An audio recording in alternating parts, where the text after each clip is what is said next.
ॐ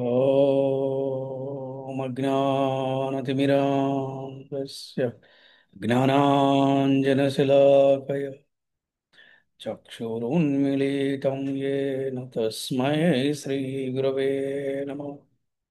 श्रीचैतन्यमनोभीष्टं स्थापितं येन भूतले स्वयं रूपः कदा मह्यं ददाति स्वपदान्तिकम्।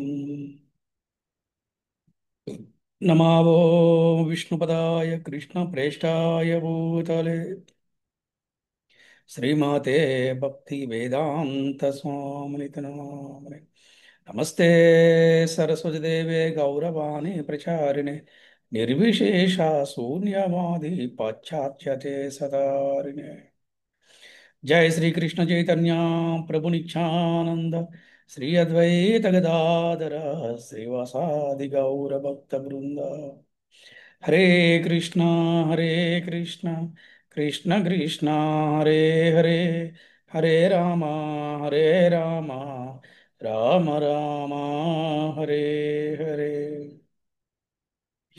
ओम नमो भगवते वासुदेवाय। ॐ नमो भगवते वासुदेवाय।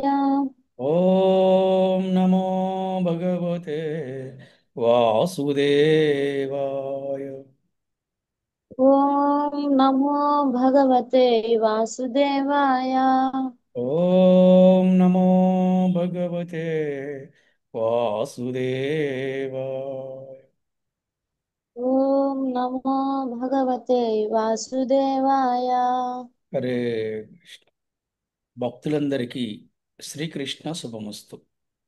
మరి ఈ రోజున మనము భాగవత కథలలోని భక్తుల సమాగమము భాగవత చర్చ రెండో భాగాన్ని చెప్పుకుందాం. నిన్న మనం మొదటి భాగం చెప్పుకున్నాము.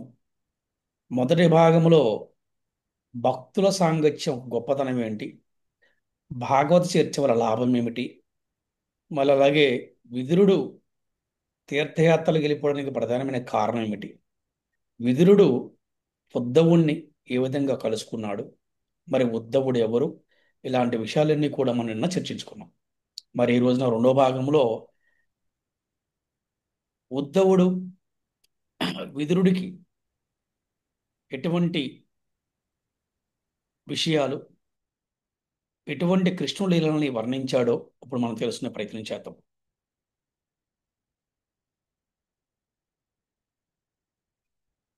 మనం చెప్పుకున్నాము, ఉద్ధవుడు చిన్ననాటి నుండే పరమ భాగవతుడు. అతను చాలా విశుద్ధ భక్తుడు. 5 ఏళ్ల సంవత్సరంలోనే, అంటే 5 ఏళ్ల ప్రాయంలోనే కృష్ణ సేవలో నిమగ్నమై ఉండేవాడు అనమాట. అటువంటి గొప్ప ఆ, ఉమ్, భాగవతుడు ఉద్ధవుడు. ఈ విధంగా ఉద్ధవుడు ఎప్పుడు కూడా కృష్ణుడికి అర్చనం చేయటం, కృష్ణుడికి ఆ, వస్త్రాలని ఆ, తొడగడం, కృష్ణుడికి నైవేద్యం పెడతాం, పుష్పాలతో పూజ చేయటం, ఇలా చిన్నప్పటి నుంచి ఎప్పుడు కూడా కృష్ణుడి సేవలోనే అతను ఆ, నిమగ్నమయ్యేవాడంట. అటువంటి సేవా తత్పరత దాని పెద్దవాడైనా కూడా తగ్గలేదట. చాలా మంది అంటే చిన్నప్పుడు బాగా చేస్తారు, కానీ కొంతమంది పెద్ద అయిన తర్వాత దాన్ని మళ్ళీ వదిలేసే అవకాశాలు ఉంటాయి. కానీ ఇక్కడ మాత్రము అసలు అటువంటి పెద్దవాడైనప్పుడు కూడా అతనికి ఏ మాత్రం కూడా సేవ అనేది మాత్రం ఏమీ తగ్గలేదంట ఎవరి కొత్తవాడికి. అలాగే లౌకిక కలాపాలకి ఆ, లౌకిక కలాపాలకి రిటైర్మెంట్ ఉంటుంది, కానీ భక్తి యోగంలో అసలు రిటైర్మెంట్ అనే పదమే ఉండదు అనమాట. అదే ఒక్క నామ సంకీర్తననే మనిషి జీవితాంతం చేయగలడు. ఆహార, నిద్ర, భయం, ఆదునాది అనే కార్యాలు జీవితాంతం కొనసాగవు. అయితే అశాశ్వతమైనటువంటి వాటిని పట్టుకునే బదులు జీవితాంతము జన్మ జన్మలకి కొనసాగే శ్రీకృష్ణ నామ సంకీర్తనను జనులు ఎందుకు పట్టుకోకూడదు కదా? ఇవన్నీ కూడా తాత్కాలికమే కదా. ఆహారము, నిద్ర, భయము, మైథునం ఇవన్నీ కూడా. మరి అసలు జన్మ జన్మలో కొనసాగుతుందంట ఈ కృష్ణనామ సంకీర్తన. దాన్ని ఎందుకు పట్టుకోకూడదు? భాగవతుల హృదయంలో నిరంతరము కదలాడే ప్రశ్న ఇదే. అందుకే వారు ఈ ప్రశ్నను 10 మంది ముందు ఉంచడానికి, అంటే వారిని కృష్ణనామ సంకీర్తనకు సన్నద్ధం చేయడానికి సర్వత్రా సంచరిస్తూ ఉంటారు, అంటే ప్రచారం చేయడం కోసం తిరుగుతూ ఉంటారు. అరే, బాధేస్తుంది అనమాట. అరే చూడండి, ఎంత భౌతికంగా జీవిస్తున్నారు, అసలు ఆ భక్తి లేకుండా, ఆ, కృష్ణనామ సంకీర్తన లేకుండా అని నిరంతరం కూడా ప్రచారకులు, అంటే భగవద్గీత భాగవత ప్రచారకులు, ఉమ్, నిరంతరం కూడా ఆ, వారికి ఈ ప్రశ్న ఉంటుందన్నమాట వాళ్ళ హృదయంలో. అరే ఎందుకు పట్టుకోకూడదు వీళ్ళందరూ? ఉమ్, ఇది చాలా మేలు చేస్తుంది కదా, చాలా ఉత్తమమైన మార్గం కదా. అందుకని ఎప్పుడు కూడా 10 మంది ముందు సంకీర్తన చేయటం, కృష్ణ కథ చెప్పడం కోసం ప్రయత్నిస్తూ ఉంటారు అనమాట. అలాగే శ్రీకృష్ణుడు నిత్య సహచరుడైనటువంటి ఉద్ధవుని చూడగానే విదురుని మనస్సు ఆనందంతో ఉప్పొంగిందంట. ఉప్పొంగింది. ఎందుకంటే శ్రీకృష్ణుడికి నిత్య సహచరుడు అనమాట ఎవరు? ఉద్ధవుడు. విదురుని మనస్సు ఆనందంతో ఉప్పొంగిపోయింది. అప్పుడు అతడు పేరు పేరున అందరి క్షేమ సమాచారం అడిగాడు అనమాట. ఎలా అడిగాడు? వసుదేవుడి గురించి అడిగాడు, ప్రద్యుమ్నుడి గురించి అడిగాడు, ఉగ్రసేనుడి గురించి అడిగాడు, సాముని గురించి అడిగాడు, అక్రూరు గురించి అడిగాడు, దేవకి దేవి గురించి అడిగాడు, అనిరుద్ధుని గురించి అడిగాడు. అలాగే శ్రీకృష్ణుడి యొక్క కుమారుల గురించి అడిగాడు, పాండవుల గురించి, కుంతిదేవి గురించి, అలాగే శ్రీకృష్ణుని మహిమలను వర్ణించమని అర్థించాడు చివరగా. ఎందుకంటే భగవంతుడి కర్మలు దివ్యమైనవి, మానవుని కర్మలు భౌతికమైనవి. అందుకే రామావతారాలైన, నరసింహస్వామి అవతారమైన, కృష్ణ అవతారములైన, ఏ అవతారాలైనా సరే భగవంతుడి కర్మలు దివ్యమైనవి. అందుకే చూడండి, కృష్ణుడు చనిపోయాడు అని ఎవరనంటే వారికి పాపం వస్తుంది. రాముడు చనిపోయాడని మాట ఎవరంటే అది పాపం వస్తుంది. శ్రీకృష్ణుడు అంతర్ధానమయ్యాడు, రాముడు అవతారం చాలించాడు, కృష్ణుడు అవతారం చాలించాడు అన్నమాట. భగవంతుని అలాగే అనాలి, భక్తుని కూడా అలాగే అన్నమాట. చనిపోయారు అనే మాట ఉండకూడదు. ఎందుకంటే అసలు భగవంతుడికి జన్మ, మృత్యు, జరా వ్యాధి అనేది ఉండదు, మానవులకు ఉంటుందన్నమాట. అది. అందుకని అటువంటి కర్మలు దివ్యమైనవి. ఏ విధంగా అంటే రాముడు కానీ కృష్ణుడు కానీ చిన్నప్పుడే గురుకులాలకు వెళ్ళుకుంటాం, అక్కడ గురువుని స్వీకరించడం, వారి దగ్గర విద్యను అభ్యసించడం. అరే, వాళ్ళు గురువు దగ్గరికి వెళ్ళాల్సిన అవసరం ఏంటి? వారు విద్యను అభ్యసించవలసిన అవసరం ఏంటి? వారు యుద్ధం చేయవలసిన అవసరం ఏంటి? ఎందుకు అంటే మానవులకి అవగాహన కొరకు అవి చేస్తారన్నమాట భగవంతుడు. లేకపోతే భగవంతుడు ఈ భూమి మీదకి రావాల్సిన అవసరం ఏమిటి? అటువంటి దివ్యమ లీలను చేయవలసిన అవసరం ఏంటి? గోవుల్ని ఆయన కాస్తూ గోపాలుడుగా కదా. మరి వృజవాసులకి ప్రేమనందిస్తూ వారు వృజవాసులకి ఆ ఎలా అంటే ఆ, ప్రేమికుల్లాగా, స్నేహితుల్లాగా, ఉం? మరి ఎంతో మంది గోవులకు ప్రియమైన వాడిలాగా, ఉం? మరి ఎంతో మంది యాదవులకి యాదవరత్న యాదవ శ్రేష్ఠలాగా, ఆ, ఆపద్బాంధవుల్లాగా, కరుణామయుడు, దయామయుడు, స్నేహితుడు, మరి 16,108 మంది ఆ భార్యలకి భర్తగా చూడండి. ఆ, మరి అలాగే ఎంతో మంది సంతానానికి, ఒక్కొక్క భార్యకి 10 మంది సంతానం అంట, 11 మంది సంతానం, 10 మంది కొడుకులు, ఒక కూతురు అనమాట. మరి అలాగా కొన్ని వేల మందికి తండ్రిగా, ఉం, మరి ఎంతో మంది భక్తులకి ఆయన భగవంతుడిగా, ఆ, అర్జున్ లాంటి వాడికి గురువుగా, అంటే అందుకే ఆయన్ని కృష్ణం వందే జగద్గురు అన్నారనమాట. ఇవన్నీ కూడా భగవంతుడి కర్మలు దివ్యమైనవి అనమాట. కానీ మానవుడి కర్మలు మాత్రం భౌతికమైనవి, ఇది మాత్రం తెలుసుకోవాలి. మరి అటువంటి దివ్యమైన కర్మలు చేయటం కోసమే భగవంతుడు భూమి మీదకి వస్తాడు. ఎందుకంటే చెప్పుకున్నాం మనం, పరిత్రాణాయ సాధూన వినాశాయ చ దుష్కృతం ధర్మ స్థాపనార్థాయ సంభవామి యుగే యుగే. మనకు తెలుసు ఎందుకు వస్తారంటే ఆయన సాధువుని రక్షించడం కోసం. సాధువులు అంటే ఎవరు? భక్తులే సాధువులు. మరి దుర్మార్గులను శిక్షించటకు, ధర్మాన్ని పునఃస్థాపించడానికి వస్తూ ఉంటారు భగవంతుడు. ఉం? మన కోసమే వస్తాడు ఆయన. ఉం? ఆ విధంగా విదురుడు ఆ, ఉద్ధవుని అడగగానే ఉద్ధవుడు క్షణకాలం అలాగా మౌనం వహించాడంట. ఏమడిగాడు విదురుడు? కృష్ణుడి గురించి లీలను వర్ణించమని అడిగాడు అనమాట. అది క్షణకాలము ఉద్ధవుడు అలాగా మౌనం వహించాడంట. ఎమ్మటి అతని హృదయం కృష్ణ స్వరంలో మునిగినట్లుగా గోచరించింది. కళ్ళల్లో నుంచి నీళ్లు కారుతున్నాయి ఉద్ధవుడికి. అంటే కృష్ణుడు గురించి ఎవరైనా చెప్పమన్నా కృష్ణుడు గుర్తు రాగానే ఎమ్మటే వాళ్ళు కృష్ణుని తలుచుకొని మన కళ్ళలో నీళ్ళు వాళ్ళ కళ్ళలో భక్తులు అంటే మహాభక్తుల కళ్ళ నీళ్ళు వచ్చేస్తాయి అనమాట. అలాగా ఉద్ధవుడికి ఆ విధంగా కళ్ళలో నీరు గారిపోయి మళ్ళీ చక్కగా మళ్ళీ ఆయన కళ్ళు తుడుచుకొని విదురుడు అడిగిన ప్రశ్నలకి సమాధానం ఇవ్వడానికి ప్రయత్నించాడు అనమాట. చూడండి ఏం చెప్తున్నాడు విదుర. శ్రీకృష్ణుడు అనేది జగత్సూర్యుడు ఇప్పుడు అస్తమించినాడు. అంటే కృష్ణుడు అంతర్ధానం అయిపోయింది అనమాట. మా గృహము కాలసర్పముచే మృంగివేయబడింది. ఇక మా కుశలము గురించి నేనేమి చెప్పగలను అని అతడు పిడుగుపాటు వార్తని తెలిపాడు విదురుడికి. అప్పటి వరకు విదురుడికి ఈ విషయం తెలవదు. ఉద్ధవుడు చెప్పాడు శ్రీకృష్ణుడు అని జగత్సూర్యుడు అంట. అంటే సూర్యుడు ఒక లోకానికి పరిమితమైతే కృష్ణుడు జగత్కే సూర్యుడు అనమాట. అలాగా ఆ, చెప్తున్నాడు. శ్రీకృష్ణుడు అనేది జగత్సూర్యుడు ఇప్పుడు అస్తమించాడు కాబట్టి మా దగ్గర ఏముంది, ఏమి చెప్పగలను అని చెప్పాడు అన్నమాట. అంటే భగవంతుడే మనతో లేకపోతే, భగవంతుడే మన దగ్గర లేకపోతే మనం ఏమీ చేయలేం. దాన్ని డీమోటివేషన్ అంటాం అనమాట. డీమోటివేషన్, డిప్రెషన్లోకి వెళ్ళిపోతారనమాట.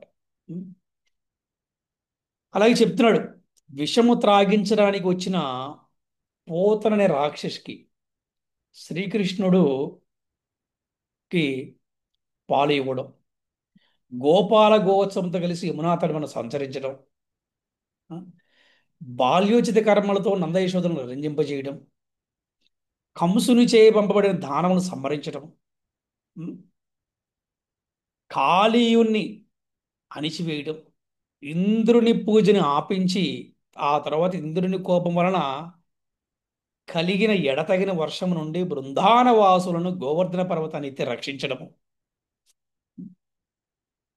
వేణునాదముతో గోపికల చిత్తములను హరించడం, మధురలో కంసుని వధించడం, గురువు అయినటువంటి సాందీపము నుండి 64 విద్యలను ఏక సంధాగ్రాహి అయి నేర్చుకోవడము. చూసారా, 64 కళలు నేర్చుకున్నాడు శ్రీకృష్ణ భగవానుడు గురుదేవుల నుంచి. ఉం. రుక్మిణిని వివాహం చేసుకోవటం, ఇతర రాణులను కూడా వివాహం చేసుకోవటం, సత్యభామ ప్రీత్యర్థమై స్వర్గము నుండి పారిజాత వృక్షాన్ని తేవడము, నరకాసురుని వధించి వాని చెరలో ఉన్నట్టి 16,000 నూరుగురు రాచకన్యలను వివాహమాడడం. చూసారా,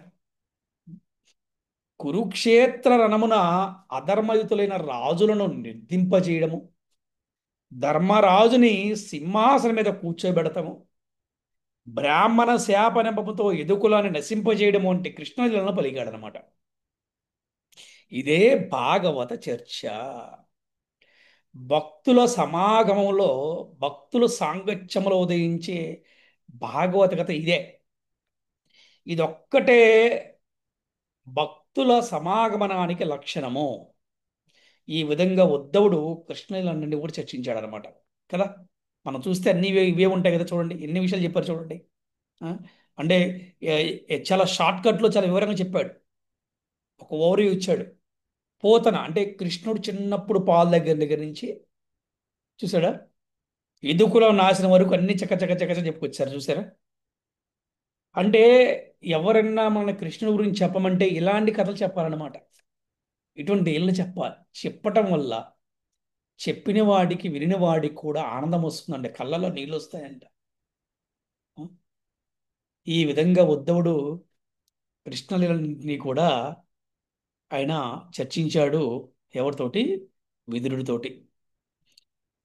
ఇకపోతే లీలా పరిసమాప్తి కావించి ఒంటరిగా సరస్వతీ తీరంలో చిన్న అశ్వత్థ వృక్షాన్ని ఆనుకొని కూర్చున్న శ్రీకృష్ణుని తాను చూసి చెంతగా చేరానని,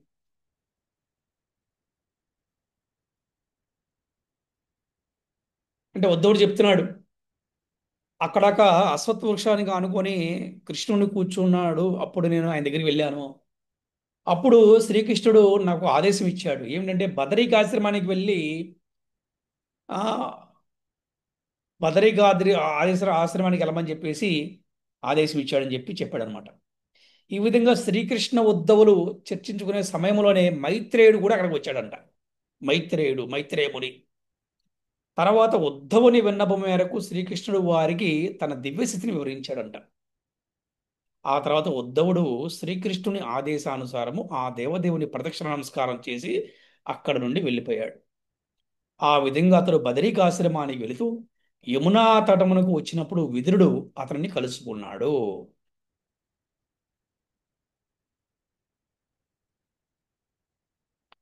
ఈ విధంగా బంధుమిత్రుల వినాశముల గురించి ఉద్ధవుని ద్వారా వినిన విదురుడికి దుఃఖం పొరలు వచ్చింది. ఎవరు బంధుమిత్రులు అంటే ఎదుకులం అందరూ కూడా బంధువులే కదా, యాదవులందరూ కూడా బంధువులే కదా. సో సాక్షాత్ కుంతిదేవి యాదవ కన్య. అటువంటి బంధుమిత్రుల ఈ యాదవ బంధుమిత్రుల వినాశనం గురించి విన్నటువంటి ఉద్ధవుడి ద్వారా విన్నాడు విదురుడు. కానీ విదురుడికి దుఃఖం పొరలు వచ్చేసింది అనమాట. బాగా దుఃఖం వచ్చేసింది. ఎందుకంటే కృష్ణుడే లేకపోతే, కృష్ణుడే దూరం అయితే భక్తుడు తట్టుకోలేడు. అది. అయినా తన గల ఆధ్యాత్మిక జ్ఞానంతో అతడు తాను నిగ్రహించుకున్నాడు. శ్రీకృష్ణుడు స్వయంగా ఉపదేశించినట్టు దివ్య జ్ఞానాన్ని తనకు కూడా ఉపదేశించమని అతడు వేడుకున్నాడు. అందుకే ఉద్ధవుడు మైత్రేయుడే ఆ కార్యాన్ని చేయగలని పలికాడనమాట. ఆ రోజు రాత్రి మొత్తం కూడా ఉద్ధవ విదురులు యమునా తటములో శ్రీకృష్ణుని దివ్యలనే చర్చించుకున్నారు. ఆ రేయి క్షణకాలంగా గడిచిపోయిందంట. తరువాత ఉద్ధవుడు బదరికాశ్రమానికి వెళ్ళిపోయాడు. ఈ యొక్క భౌతికమైన లోకంలో తన లీలను పూర్తి చేసి నిజధామానికి స్వధామానానికి వెళ్ళడానికి సంకల్పించిన శ్రీకృష్ణుడు తనను గురించిన జ్ఞానాన్ని ఇహలోకంలో విస్తరింపజేయడానికి ఉద్ధవుడే యోగుడు నిర్ణయించి సంపూర్ణ జ్ఞానాన్ని అందజేశాడు శ్రీకృష్ణ భగవానుడు. ఎవరికి? ఉద్ధవుడికి. చూసారా? అంటే సంపూర్ణమైన జ్ఞానాన్ని ఉద్ధవుడే విస్తరింపజేయగలడు, దానికి యోగ్యత ఉద్ధవుడికి అని చెప్పేసి కృష్ణుడు అందజేశాడు అనమాట. ఆ తర్వాత బదరికాశ్రమంలో జీవించమని ఆదేశించాడు. కృష్ణ ఉపదేశితమైనటువంటి జ్ఞానాన్ని మైత్రేయుని ద్వారా తెలుసుకోమని ఉద్ధవుడు చెప్పినందున విదురుడు యమునా తటంలో కొంతకాలం గడిపి గంగాధరిని చేరుకుని అక్కడ మైత్రేయుని కూడా కలుసుకున్నాడు. అంటే కొన్ని విషయాలు ఉద్ధవుడు చెప్పాడు. తర్వాత మళ్ళీ ఏం చెప్పాడు? నువ్వు మైత్రేయుని కూడా కలుసుకోమని చెప్పాడు. మైత్రేయుడు ఇంకా కొన్ని విషయాలు చెప్పాడు అనమాట. ఆ విధంగా హరిద్వారంలో మైత్రేయం నుండి కలుసుకున్న విదురుడు వినమ్రుడై నమస్కరించాడు. అనుకవతో తన మనోభావాలను ఆయనకి వెల్లడించాడు. శ్రీకృష్ణుని నామ రూప గుణ లీల పరివారాలకు సంబంధించిన విషయ సత్యాన్ని మైత్రేయుని ద్వారా తెలుసుకోమని ఉద్ధవుడు విదురునికి చెప్పాడు. మైత్రేయుని కలవగానే విదురుడు అదే ప్రశ్నించవలసి ఉన్నప్పటికీను అతడు సామాన్యుడి కరుణతో తొలుగా ఈ విధంగా ప్రశ్నించాడు. ఎలా అంటే, జనులు సుఖప్రాప్తికై కామ్యకర్మలలో నిమగ్నమవుతారని, కానీ దాని వలన ఎవరికి సంతృప్తి కానీ దుఃఖ నివృత్తి కానీ కలగదని పలుకుతూ నిజ సౌఖ్యానికై మనిషి చేయవలసింది ఏమిటో తెలుపమని అన్నాడు. విదురుడికి అన్నీ తెలుసు, కానీ ఈ లోకంలో మానవుల కోసము మైత్రేయుని ఈ విధంగా అడిగాడు అనమాట. అంటే ఈ ఒక్క మానవులు సుఖం కోసం రకరకాల కామముతోటి కర్మలతోటి ఇంద్రియ భోగాలతో ఉంటూ ఉంటారు. ఎవరికి సంతృప్తి ఉండదు, ఎవరికి దుఃఖం పోదు, ఎవరికి సుఖం ఉండదు, ఎవరికి ఆనందం ఉండదు. అందుకని నిజమైన సౌఖ్యము, నిజమైన సుఖము ఎక్కడ ఉంటుంది? నిజమైన సుఖం కోసం ఏమి చేయవలసిందో తెలవమని అన్నాడు విదురుడు మైత్రేయుణ్ణి. జనులు సాధారణంగా కృష్ణుడి పట్ల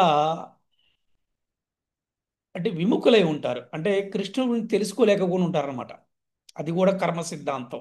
వారి కర్మ ఎన్నో కొన్ని కోట్ల జనుల పాపకర్మలు చేస్తే కానీ కృష్ణుడి గురించి తెలుసుకోలేరు వాళ్ళు. ఎన్నో కొన్ని కోట్ల జనుల పుణ్యకర్మలు చేస్తే కానీ కృష్ణుడు తెలుసుకుంటారు అనమాట. దాని ఫలితమే వారు పరమ దుఃఖితులు అవుతారు. చూడు, మనం కూడా చూస్తూ ఉంటామా, మీరు జపం చేశారా, గుడికి వచ్చారంటే కుదరలేదండి అంటారు. అందుకే వారి దుఃఖం ఉంటుందన్నమాట. అందుకే భక్తులు ఎప్పుడు దుఃఖంలో ఉండరు. మేబీ కష్టాన్ని అనుభవిస్తారని దుఃఖంలో ఉండరు అనమాట, పాండవుల్లాగా. మరి అటువంటి పతితుల ఉద్ధారణ జరిగేది ఎట్లా? అందుకే పరోపకారులైన మహాభాగవతులు ఆ దేవదేవుని పక్షాన ధరణిలో సంచరిస్తూ జీవుల ఎడ కరుణను చూపుతుంటారు. వాళ్ళే గురుదేవులు, వాళ్ళే గొప్ప వైష్ణవ సాధువులు అనమాట. భగవంతుని పక్షాన అంటే ఒక కుటుంబములో తండ్రి పెద్ద కొడుక్కి ఏ విధంగా అయితే ఒక బాధ్యత అప్పచెప్తాడో ఈ కుటుంబాన్ని చక్కగా నడిపించిన ఆయన అని, అలాగే ఆ భగవంతుడు గురువుకి బాధ్యత అప్పచెప్తాడు అనమాట. అందుకే గురువులు ఈ భూలోకంలో జన్మ తీసుకొని వారు సామాన్య మానవులాగా జీవిస్తూ అందరితో కలిసి ఉంటూ అందరికీ బోధ చేసి అందరికీ భక్తినిచ్చి అందరిని ఉద్ధరించి వారందరినీ మళ్ళీ భగవద్ధామ తీసుకెళ్లే ప్రయత్నం చేస్తూ ఉంటారనమాట. అందుకే గురువులు సామాన్యమైన వాళ్ళు కాదు, పరోపకారులై ఉంటారన్నమాట ఇప్పుడు మహాభాగవతం. అలాగే గోపికలు కూడా ఇదే విషయం చెబుతున్నారు. భువి గృణంతి ఏ భూరిదా జనా అని అన్నారంట. అంటే మహనీయులైనట్టి వారు పరమదాతలై కృష్ణ కథామృతాన్ని సంసార తప్తులైన జీవులకు విరివిగా పంచుతుంటారు. చూసారా? అందుకే కదా నగర సంకీర్తనలు, భగవద్గీత, భాగవత ప్రవచనాలు, కృష్ణాష్టమి, రథయాత్ర, బలరామ జయంతి, రాధాష్టమి, గౌర పూర్ణిమ, ఇటువంటి ఉత్సవాలన్నీ కూడా ఎందుకంటే అందరినీ కూడా భగవంతుడి దగ్గర చేర్చడం కోసం. ఇది ఒక గొప్ప సాంప్రదాయము, గొప్ప సంస్కారం అన్నమాట, గొప్ప కార్యం అన్నమాట. అందుకే వైష్ణవులు చాలా గొప్పవారని చెప్తుంటారన్నమాట. ఎందుకంటే ప్రతి ఒక్కరి చేత హరినామం జపం చేయించాలి, అందరికీ కృష్ణుడు కరుణ ఇవ్వాలి, అందరి కృష్ణ కథను వినిపించాలి, అందరినీ కూడా భగవంతుడి శ్రీకృష్ణ భగవంతుడి దగ్గరికి చేర్చాలి.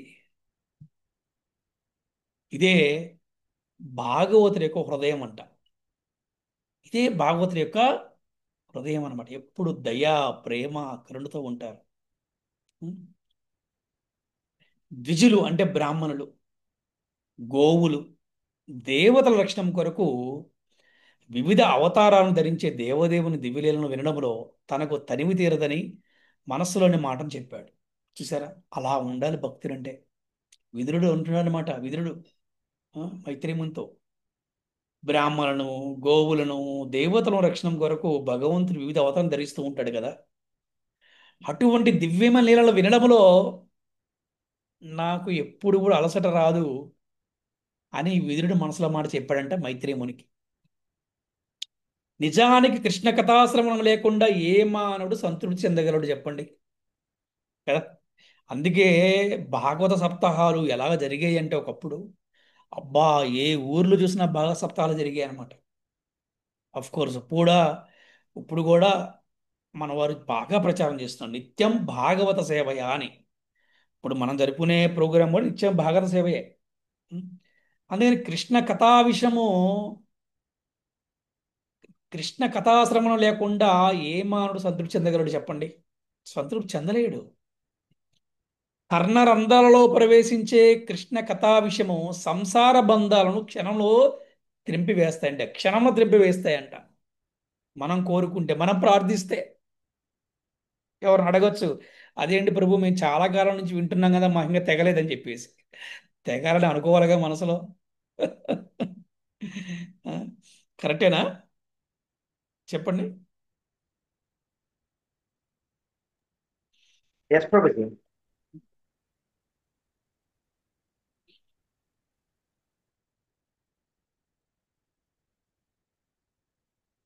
విదురుని మాటలు విన్న మైత్రేయునికి ఆనందం కలిగింది. చూడండి, నేను మీకు ఒక మంచి ఒక టెక్నిక్ చెప్తాను ఇవాళ. ఎవరి మనసునైనా గెలుచుకోవాలి అనుకుంటే ఒకటే గుర్తుపెట్టి కృష్ణ కథ చెప్పండి. ముఖ్యంగా భక్తుల యొక్క మనసుని గెలుచుకోవాలంటే కనుక కృష్ణ గురించి మాట్లాడండి భక్తులు కలిసినప్పుడల్లా. ఎప్పుడు కలిసినా మన భక్తులు కృష్ణ గురించి ఎక్కువ మాట్లాడండి. వారి మనసు వాళ్ళ మనసు గెలుచుకుంటారు. మీరు ఏది అడిగితే అది ఇస్తారు, వాళ్ళు ఏది అడిగితే చేస్తారు. ఇది ఒక టెక్నిక్, ఇది ఒక మంచి సలహా నేర్చుకుని అందరూ కూడా. ఆ విధంగా విదురుడు చెప్పిన మాటలకి మైత్రేయునికి ఆనందం కలిగిందంట. సరే అబ్బా, ఎంత మహాభక్తుడు వచ్చాడు నా దగ్గరికి, ఎంత పరమ భాగవతుడు వచ్చాడు కదా. కృష్ణపరమైన ప్రశ్నలు వేయడం ద్వారా ప్రపంచము పట్ల, తన పట్ల విదురుడు కరుణను చూపినట్టయిందని మైత్రుడు అన్నాడు అనమాట. చూసారా? అంటే ఈ ప్రపంచం పట్ల ఒక వైష్ణవుడు ఎంత కరుణతో ఉంటాడు. అందుకే వైష్ణవ అంటే పరదుఃఖి దుఃఖ అంట. ఎప్పుడూ కూడా వైష్ణవుడు ఎదుటివారికి ఏ విధంగా నేను మేలు చేయాలి, ఏ విధంగా కృష్ణ భక్తిని ఇవ్వాలి, ఏ విధంగా కృష్ణ కథను వినిపించాలి, ఏ విధంగా కృష్ణ ప్రసాదాన్ని ఇవ్వాలి, తద్వారా వారు దుఃఖం నుంచి బయటపడాలనే ఆలోచనలోనే ఉంటాడంట, ప్రయత్నిస్తూ ఉంటాడంట వైష్ణవుడు. మరి అటువంటి గొప్ప వైష్ణవుడు, పరమ భాగవతుడు విదురుడు గురించి మైత్రేయుడు అంటున్నాడు అనమాట. కృష్ణ పరమైన ప్రశ్నను వేయడం ద్వారా ప్రపంచం పట్ల, తన పట్ల విదురుడు కరుణను చూపినట్లయింది అని మైత్రుడు అన్నాడు అనమాట. విదురుడు ఏమన్నా మామూలు జ్ఞాన, పరమ జ్ఞాని అన్నమాట విదురుడు. అందుకే చూడండి, పరిప్రశ్నేన సేవయ అన్నారు. అరే, పరిప్రశ్నేన సేవయ అంటే చూడండి, ఆ ప్రశ్న అడగటం వల్ల, ఆ ప్రశ్నకు జవాబు చెప్పటం వల్ల ప్రశ్న వేసిన వారికి ఆనందము, జవాబు చెప్పిన వారికి ఆనందము, దాని ద్వారా ఈ లోకానికి అందరికి కూడా ఆనందం అన్నమాట. చూడ, అందుకే పరిప్రశ్నేన సేవయలో ఎంతో ఆనందం ఉంటుంది. ఆ విధంగా విదురుడు గురించి మైత్రుడు అంటున్నాడు అనమాట. ఎంత కరుణామయుడు విదురుడు చెప్పండి. వ్యాసదేవుని తనయుడైన విదురునికి అది తగి ఉన్నదని పలుకుతూ మైత్రేయుడు అతని జన్మ వృత్తాంతాన్ని తెలియజేశాడు అనమాట. చాలా సీక్రెట్, చాలా మంది తెలవదు అసలు విదురుడు తండ్రి ఎవరంటే వ్యాసదేవుడు. అది ఇది మహాజ్ఞాని అనమాట. ఆ? విదురుడు నిజానికి శాపవశాత్తుగా భూమికి వచ్చినటువంటి యమరాజు. అంటే అతను దేవదేవుని నిజ సహచరులో ఒకడు. ఆ, అందుకే భగవానుడు నిజధామానికి తిరిగి వెళ్ళేటప్పుడు విదురుడికై కొన్ని ఉపదేశాలను మైత్రేయుని దగ్గర ఉంచాడు. ఆ విధంగా మైత్రేయుడు విదురుడికి సృష్టి ఆదిగా ఎన్నో విషయాలను వివరించాడు. విదుర మైత్రేయ సంవాదము 3వ స్కందము నుండి ఆరంభమై 4వ స్కందము చివరి వరకు కొనసాగుతుందంట. ఆ చర్చిలో సృష్టి వివరాలు, సృష్టి ఎలా జరుగుతుంది, సృష్టి గురించి వివరాలు, కాలగణనము, విరాట్ రూపము, బ్రహ్మదేవునిచే గౌణ సృష్టి, వరాహ భగవాన్ ఆవిర్భావము, భగవద్ధామ వర్ణనము, దితి కశ్యపుల వృత్తాంతము, హిరణ్యాక్షుని సంహారము, కర్దమ దేవహూతుల వృత్తాంతము, కపిల భగవాన్ వృత్తాంతము, మనుతనయల వంశ చరిత్ర, దక్షయజ్ఞము, ధ్రువ చరిత్రము, వేణుని కథ, పృథుమహారాజు చరిత్రము, శివగీతము, పురంజనుని చరిత్రము, నారద ప్రాచీన బర్హి సంవాదము, ప్రచేతుసుల కార్యకలాపాలు, ఆ, అలాగే నారద ఉపదేశము వంటి ఎన్నో విషయాలు ప్రకటమయ్యాయంట. చూడండి, చూసారా ఎంత, అంటే అందుకే అంటారు భాగవతాన్ని మించినటువంటి గ్రంథము, ఈ శాస్త్రం ఇక మళ్ళీ మనకి ఉండదనుకుంటా. అటువంటిది ఎక్కడ కనపడదు. అందుకే అమల పురాణం అన్నారు భాగవతాన్ని. ఏమన్నారంటే అమల పురాణము అంటే ఎప్పటికీ మలినము కానిది, అమృతము లాంటిది అనమాట. ఈ విధంగా అంటే మైత్రేయుడు ఇన్ని విషయాలు చెప్పాడు విదురుడికి. ఈ విధంగా మైత్రేయుని బోధలో భగవత్ కథలు, భక్తుల కథలు దివ్యంగా వెల్లివిరిసాయంట. నిన్న కూడా చెప్పాను, మళ్ళీ మళ్ళీ చెప్తున్నా, మీరు గనక ఎప్పుడైనా శ్రీకృష్ణ భగవాని మనసు గెలుచుకోవాలంటే భక్తుల్ని కీర్తించండి.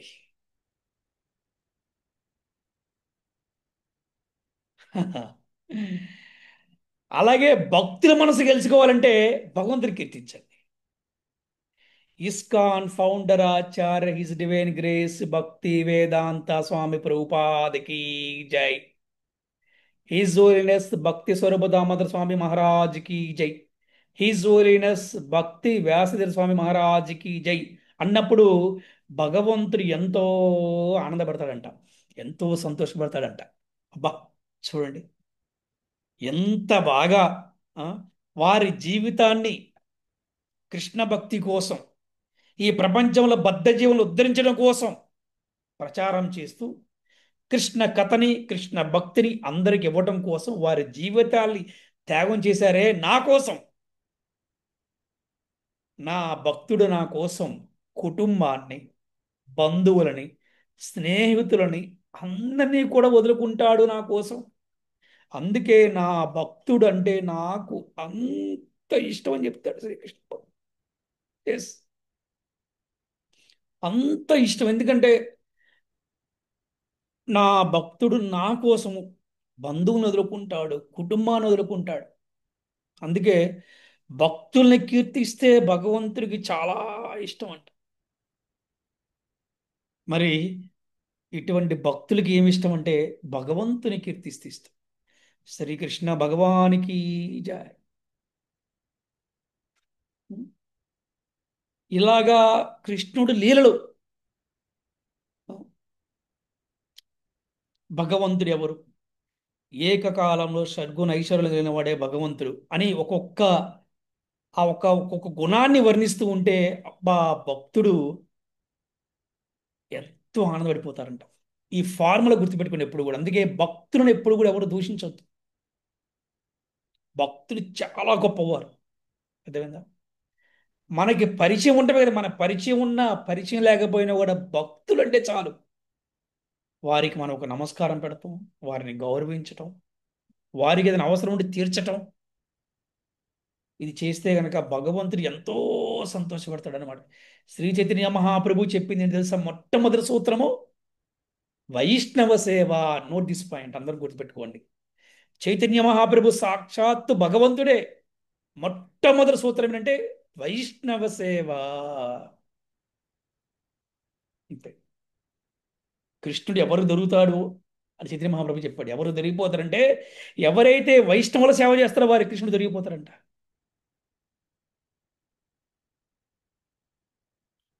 వాటిని వినిన విదురుడు ఒక భావంలోకి వెళ్ళిపోయాడు, ట్రాన్స్లోకి వెళ్ళిపోయాడు, కృష్ణుడి గురించే ట్రాన్స్లోకి వెళ్ళిపోయాడు అనమాట విదురుడు.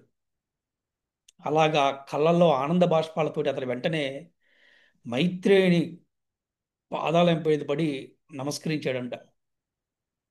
ఆ తన్మయ భావంలోనే తన హృదయంలో దేవదేవుని ప్రతిష్ఠించుకున్నాడు. ఉం. దాన్నే ప్రేమ ప్రతిష్ఠ అంటారు. ఏ విధంగా అయితే మందిరాలలో, గర్భగుడిలో మంత్రోచ్చారణతోటి భగవంతుడికి ప్రాణప్రతిష్ఠ చేస్తారో, శుద్ధ భక్తులు భగవంతుని వారు హృదయంలో ప్రేమ ప్రతిష్ఠ చేసుకుంటారు. అటువంటి శుద్ధ భక్తులలో విదురుడు ఒకడనమాట.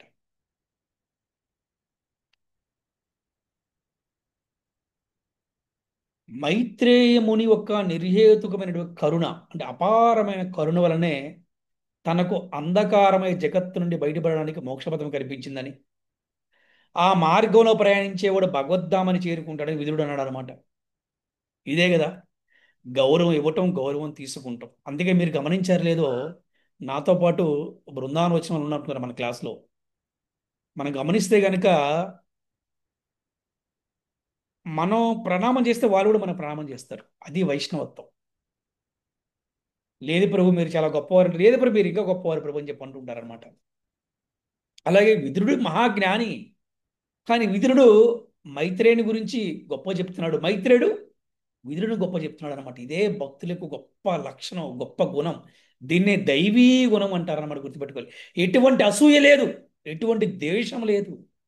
చూసారా? ఇదే భక్తుల సాంగత్యం ఒక గొప్ప లక్షణం అన్నమాట. అది ఒక గొప్ప లాభం అన్నమాట ఇది.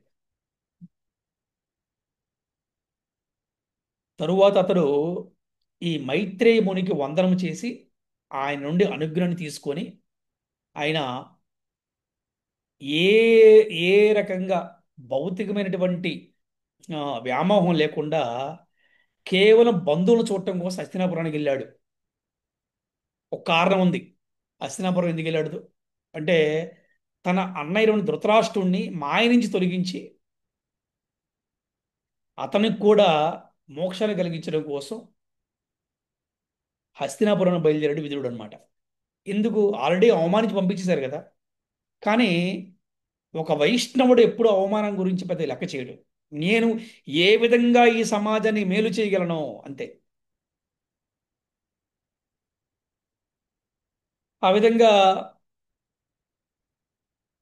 ఎప్పుడైనా సాధువులు వైష్ణవులు తన బంధువులను చూడాలనుకున్నప్పుడు అది భౌతికమైన కోరిక ఏది ఉండదు. సర్వజీవుల పట్ల అందరి పట్ల ఒక ప్రేమభావంతో ఉంటారు, తప్పేం కాదనమాట. కురుక్షేత్ర రణరంగంలో బంధువులందరూ నశించినారని తెలిసినప్పుడు కూడా ధృతరాష్ట్రుడికి మాయాబంధం తొలగించి జీవనోద్ధారం చేయాలని విదురుడు అనుకున్నాడు. జీవనోద్ధారం అంటే మోక్షమే కదా. శ్రీమద్ భాగవతము మోక్షప్రదాయక పురాణ రాజమంట. దీనిలోని ప్రతి స్కందములోనూ మోక్ష ప్రాప్తికి సంబంధించినటువంటి ఒక ప్రత్యేకమైన విషయము చర్చించబడింది. ఉదాహరణకి 3వ స్కందములో కర్దమ దేవహూతి దంపతుల చరిత్రం వర్ణించబడింది అనమాట. గృహస్థ జీవనంలో ప్రవేశించిన వాడు మోక్షానికి దూరం అవుతాడని సాధారణంగా మానవులు తలుస్తూ ఉంటారంట. అది సత్యం కాదు. గృహస్థుడు కూడా మోక్షానికి అర్హుడే. గృహస్థుడు కూడా మోక్షాన్ని పొందగలడు. గృహస్థుడు కూడా భగవద్ధామం వెళ్ళగలడు అని చెప్పడానికి కర్దమ దేవహూతి దంపతుల ఒక చరిత్ర మనకి ఒక ఉదాహరణ అంట. అందుకే కర్దమ దేవహూతి చరిత్రము గృహస్థాశ్రమం ఉండే గొప్ప గుండె బలాన్ని ఇస్తుందంట. అలాగే 4వ స్కందంలో ధ్రువ చరిత్రము వర్ణించింది. ధ్రువ చరిత్రాన్ని వర్ణించారు. చిన్న పిల్లవాడైనా సరే ఏ విధంగా ధ్రువుడు మోక్షాన్ని పొందాడో అక్కడ చక్కగా వివరించారనమాట. ఈ 2 దివ్య చరిత్రలు విదుర మైత్రేయ సంవాదంలో బహిర్గతమయ్యాయి అనమాట. ఈ విధంగా కృష్ణుని గురించి సంపూర్ణంగా తెలిసినట్టు 12 మహాజనులు ఉన్నారు. వారిలో యమరాజు ఒకడంట. గుర్తుపెట్టుకోవాలి. అంటే శాపవశాస్తు అతను విదురుగా జన్మించాడు. అందున అతడు అవతారమూర్తి అయిన వ్యాసుని వలన జన్మన పొందాడు. శ్రీకృష్ణుడు హస్తినాపురానికి పాండవ దూతగా వచ్చాడు, అంటే రాయబారిగా వచ్చినప్పుడు విదురింట్లోనే ఉన్నాడంట. ఎవరి? శ్రీకృష్ణుడు. మనం ఇంతమంది కూడా చెప్పుకున్నాం. అక్కడ దుర్యోధనుడు రాజలాంఛనాలతోటి శ్రీకృష్ణుడిని రాజవిందుగా ఆహ్వానిస్తే కానీ కృష్ణుడు మాత్రం ఎక్కడికి వెళ్ళాడు? వీరుడింటికి వెళ్ళాడు. ఎందుకంటే తన భక్తుడితో కలిసి ఉండటమే కృష్ణుడికి ఇష్టం. కానీ విదురుడు పేదవాడు ఇక్కడ. ఎక్కడ పెద్ద రాజవిందు, ఎక్కడ ఒక పేదవాడి ఇల్లు. విదురుడు అన్నాడు, వాసుదేవ కృష్ణ నారాయణ వాసుదేవ, ఓ యాదవ శ్రేష్ఠ, మీరు నా పేదవాడి ఇంటికి వచ్చారండి అని చెప్పన్నాడు అనమాట. నా భక్తుడు ఎక్కడ ఉంటే నేను అక్కడేం చెప్పాడు అనమాట శ్రీకృష్ణ భగవాన్. మహాజనుల్లో ఒకడు కనుకనే అతడు కృష్ణ పరమగు చర్చను వినాలని సర్వదా కుతూహలపడి, ఎప్పుడు కృష్ణ గురించి వినాలని కుతూహలపడేవాడు అనమాట. అంటే విదురుడు ఎంత గొప్పవాడో ఒక సన్నివేశం చెప్తాను మీకు నేను. నిన్న కూడా చెప్పాను, మళ్ళీ ఒకసారి రిపీట్ చేస్తాను మీకు నేను. ద్రౌపది 5 భర్తలను పెళ్లి చేసుకున్న విషయం తెలుసుకుని భీష్ముడు కూడా అర్థం చేసుకోలేకపోయాడు. యా, భీష్ముడు అర్థం చేసుకోలేకపోయాడు. భీష్ముడు కూడా దూషించాడు. కానీ విదురుడు మాత్రం ఒక్క మాట లేదు. ఎందుకంటే విదురుడు సంపూర్ణమైన కృష్ణ భక్తుడు. అతను అనుకున్నాడు, కృష్ణుడు చేశాడంటే అందులో ఏదో అర్థం ఉంది, పరమార్థం ఉంది, లోక కళ్యాణం కోసం చేశాడు శ్రీకృష్ణ భగవానుడు చెప్పి అనుకున్నాడు అనమాట. అటువంటి గొప్ప జ్ఞాని, గొప్ప భాగవతుడు ఎవరంటే విదురుడు అనమాట.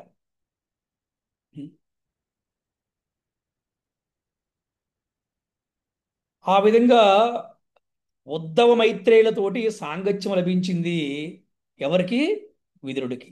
అంటే ఎప్పుడు కృష్ణుడి గురించి కథలు వినాలనే ఎప్పుడు కుతూహలం ఉంటుందంటే విదురుడికి. అందుకనే చెప్పారు కదా, భావగ్రహి జనార్దన. నీవు ఎప్పుడు ఏ భావనలో ఉంటావు, నీవు ఏమి కోరుకుంటావు అటువంటి లాభాలను ఇస్తాడంట భగవంతుడు, అటువంటి ఫలితాలు ఇస్తాడంట. అందుకే మనం కూడా నాకు ఎవరు లేరని బాధపడద్దు. నాకు మంచి గురువు కావాలని ప్రార్థిస్తే గురువుని పంపిస్తాడు శ్రీకృష్ణ భగవానుడు. నాకు మంచి భక్తుల సాంగత్యం కావాలంటే భక్తుల సాంగత్యం ఏర్పాటు చేశారు శ్రీకృష్ణ భగవానుడు.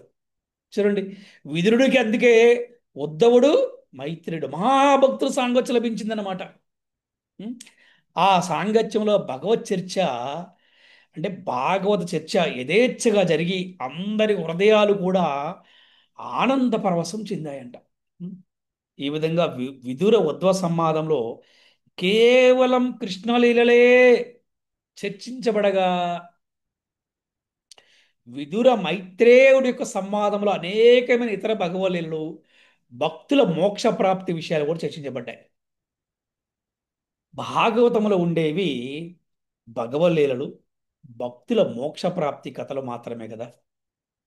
యమునా తీరంలో జరిగినటువంటి విదుర ఉద్ధవ సంవాదంలోనూ, గంగా తటమున జరిగిన విదురు మైత్రేయ సంవాదంలోనూ ఇవే చర్చించబడి సుఖదేవ గోస ముకుతగా పరీక్షితుకు తెలియజేయబడినాయి.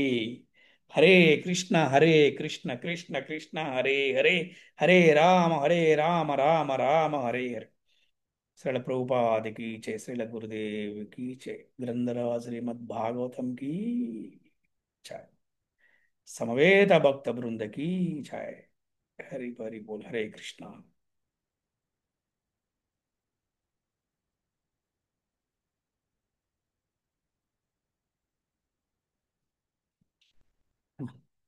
హరే కృష్ణ. చక్కగా ఆ, ఈరోజు మనము ఆ, భాగవత కథలలో భక్తుల సమాగమము, అలాగే భాగవత చర్చ, ఆ, ఈరోజు మనం చెప్పుకున్న రెండో భాగం కూడా. ఇందులో ఎవరైనా మీకు సందేహాలు ఉంటే అడగవచ్చు. అలాగే ఈ కథలో మోరల్ ఏంటి, ఈ కథ ద్వారా మీరు ఏం తెలుస్తున్నారు కూడా తెలియచేయవచ్చు. హరే కృష్ణ. నేనేం తెలుసుకున్నాను? యా. ఆహారం, నిద్ర, భయం, మైథునం అనే విషయాలు ఇవే జీవితం అనుకొని వీటి మీదే జీవితం అంతా ఆధారపడి ఉంటుంది అని అనుకుంటారు. కానీ అది అసత్యం. ఎందుకంటే ఇవన్నీ అశాశ్వతమైనటివి. ఈ లౌకిక కార్యకలాపాలన్నిటికీ రిటైర్మెంట్ ఉంటుంది, కానీ భక్తి యోగంలో మాత్రం ఎటువంటి రిటైర్మెంట్ ఉండదు. వీటి వెంట పడి కోరికలు తీర్చుకునే బదులు గట్టిగా శ్రీహరి పాదాలను పట్టుకొని ఈ జన్మ మృత్యు జరా వ్యాధుల నుంచి బయటపడాలి అనే విషయం తెలుసుకున్నాను. అండ్ ఇంకొక పాయింట్, శ్రీకృష్ణుని యొక్క నిత్య సహచరుడు ఉద్ధవుడు అని. శ్రీకృష్ణుడు తన గురించిన జ్ఞానాన్ని అన్ని లోకాల్లో విస్తరింపజేయడానికి ఉద్ధవుడే తగినవాడు అని తెలుసుకొని ఉద్ధవుడికి సంపూర్ణ జ్ఞానాన్ని శ్రీకృష్ణ భగవానుడు అందజేస్తాడు. అండ్ అలాగే ఇంకొక పాయింట్ బాగా నచ్చింది, భగవంతుణ్ణి గెలుచుకోవాలి, భగవంతుణ్ణి ఆ తెలుసుకోవాలి అనుకుంటే ఫస్ట్ భక్తుల్ని కీర్తిస్తూ ఉంటూ వైష్ణవులకి సేవ చేస్తూ ఉంటే అది భగవంతునికి ఇష్టం. అండ్ భగవంతుడి అలాగే మనసు, భగవంతుడి మనసు గెలుచుకోవాలంటే భగవంతుని మనసు గెలుచుకోవాలండి. అండ్ భగవంతుడి అలాగే హృదయం, భగవంతుడి హృదయంలో స్థానం సంపాదించాలి. Yes yes Guruji. అలాగే భక్తుల హృదయంలో స్థానం సంపాదించాలంటే భగవంతుని కీర్తించాలి. భగవంతుని గురించి మాట్లాడుకోవాలి, భగవంతుని లీలల్ని కీర్తిస్తూ ఉండాలి. అప్పుడు భక్తుల సాంగత్యం త్వరగా దొరుకుతుంది అని తెలుసుకున్నాను గురూజీ. అండ్ అలాగే ఇక్కడ ఇంకొక పాయింట్, మైత్రేయుడు విదురుని గురించి తెలుసుకున్నాను. మైత్రేయుడు విదురుని గురించి గొప్పగా చెప్తుంటే విదురుడు మైత్రేయుని గురించి గొప్పగా చెప్తున్నారు. యా. ఇక్కడ విదురుడు మహాజ్ఞాని, శుద్ధ భక్తుడు. విదురుడు ఇక్కడ పరిప్రశ్నలతో ఉద్ధవుడిని, మైత్రేయుడిని, కృష్ణుని గురించి, కృష్ణ లీలని గురించి ఆ కొంత జ్ఞానం తెలుసుకున్నారు. అంటే సో దాన్ని బట్టి తను అప్పుడు తన్మయ భావంలోకి ఉండి విదురుడు తన హృదయంలో శ్రీకృష్ణ భగవాన్ని ప్రతిష్ఠించుకున్నాడు అని తెలుసుకున్నాను గురుజీ. అండ్ ఫైనల్ గా నిరంతరం భగవంతుని సేవలో ఉండేవారు, వారి యొక్క జన్మ ధన్యమై వారికి ఖచ్చితంగా భగవత్ ప్రాప్తి కలుగుతుంది అని తెలుసుకుంటుంది Guruji. Hare Krishna Guruji. Hare Krishna, very good, thank you, బాగా చెప్పారు. హరే కృష్ణ హరే కృష్ణ కృష్ణ కృష్ణ హరే హరే, హరే రామ రామ రామ హరే హరే. హరే కృష్ణ హరే కృష్ణ కృష్ణ కృష్ణ హరే కృష్ణ హరే హరే, हरे హరే రామ హరే హరే రామ రామ राम హరే हरे हरे कृष्णा హరే कृष्णा కృష్ణ कृष्णा కృష్ణ कृष्णा హరే हरे హరే, हरे హరే हरे రామ राम హరే हरे రామ రామ राम రామ హరే హరే. ప్రభుపాదికి శ్రీ గురుదేవ్కి జై. హరి హరి బోల్, హరే కృష్ణ. హరే కృష్ణ ప్రభుజీ, ధన్యవాద ప్రణామం Prabhuji. Thank you very much. చాలా అద్భుతమైన ఆ, కథని, భాగవత కథని ఈరోజు గుర్తు చేశారు ప్రభుజీ. చాలా సంతోషంగా ఉంది. Hare Krishna. Thank you. All glories to Gurudev. జై ప్రభు. హరే హరే కృష్ణ. కృష్ణ ప్రభుజీ, దండవత్ ప్రణామములు. కళ్ళ గట్టినట్లు భలే చెప్తారు ప్రభుజీ మీరు. చాలా చాలా థ్యాంక్స్ ప్రభుజీ. ఈ గొప్పతనం అంతా మా గురుదేవులదే. హరే కృష్ణ. అంతే ప్రభుజీ. హరే కృష్ణ. హరే కృష్ణ హరే గురుజీ, కృష్ణ గురుజీ, దండవత్నాం గురుజీ. హరే కృష్ణ గురుజీ, ధన్యవాద ప్రణామం. Thank you guruji. హరే కృష్ణ.